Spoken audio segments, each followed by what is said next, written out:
One of our quiz questions at the very beginning of our lecture was, what do prejudice, germs, and cockroaches have in common?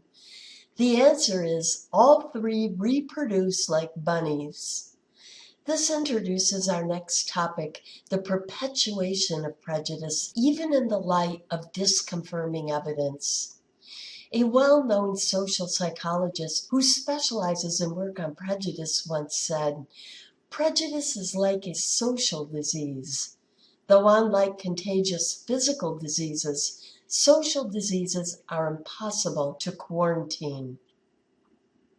So what makes prejudice spread so easily and not die out, even in the light of ample information disconfirming stereotypes? Remember that oftentimes people are motivated to not appear prejudiced even when they are. This takes a lot of vigilance and cognitive effort and can be awkward and tiring. For this reason, sometimes whites avoid interacting with blacks, straights with homosexuals, abled with disabled, etc. Avoiding interactions with members of a group buffers us from learning evidence that disconfirms our stereotypes, thus keeping those stereotypes alive and well. What about when we are exposed to members that disaffirm our stereotypes? There is an unconscious tendency to subtype these individuals, to make a smaller subcategory of exceptions. For instance, one might consciously conclude that while most African Americans are not intelligent, there is a small group of professional African Americans, like the Obamas in the fictional Huxtable family. In this way, they have preserved their stereotype.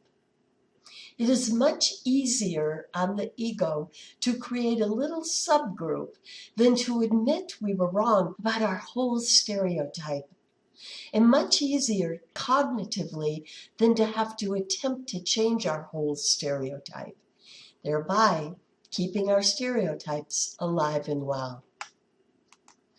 Another factor that promotes perpetuation of prejudice is Dollard's frustration-aggression hypothesis. This hypothesis shows how once a group or individual aggresses on another, both parties can get caught in a feedback loop of escalating hostility and violence. It all begins with any blocked goal.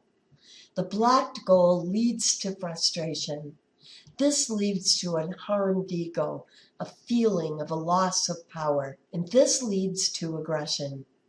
The aggression then leads to enhanced ego, feeling some restoration of power, feeling like you were able to do something about it.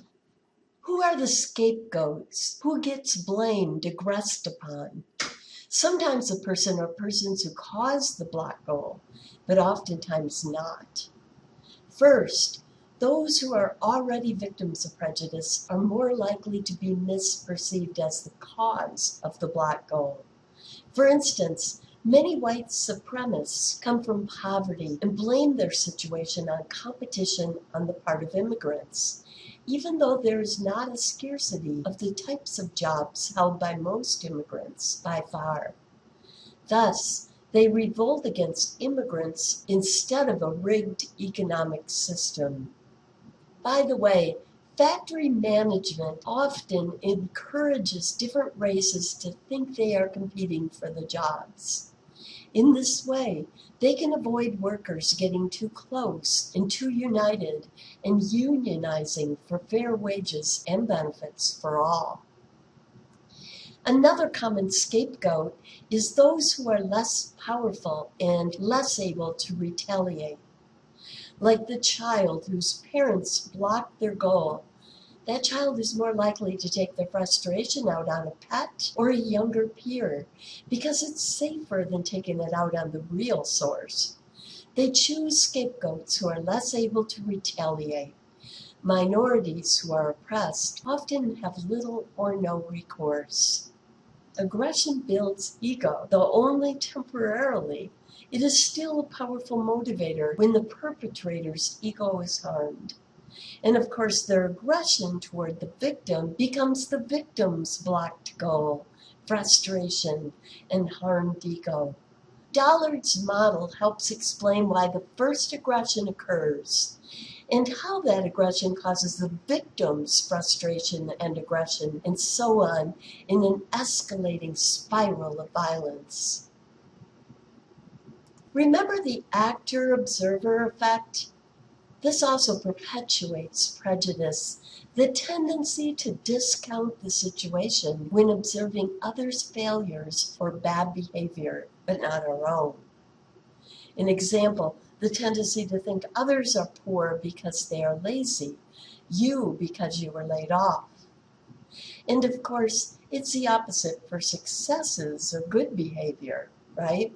So this also powerfully perpetuates prejudice. And self-fulfilling prophecy can help to explain how in-groups often cause out-groups to act in a stereotypical manner, thus leaving the stereotypes alive and well. Suppose you have a stereotype of Asians being rude. Because you expect them to be rude, you treat them rudely. They act rude in response. What caused their behavior? Your treatment. Now, don't get this confused with stereotype threat, right? Where poor performance is caused by anxiety, which is caused by knowledge of the stereotype. So with these many processes working to keep prejudice alive and well, how can we reduce prejudice?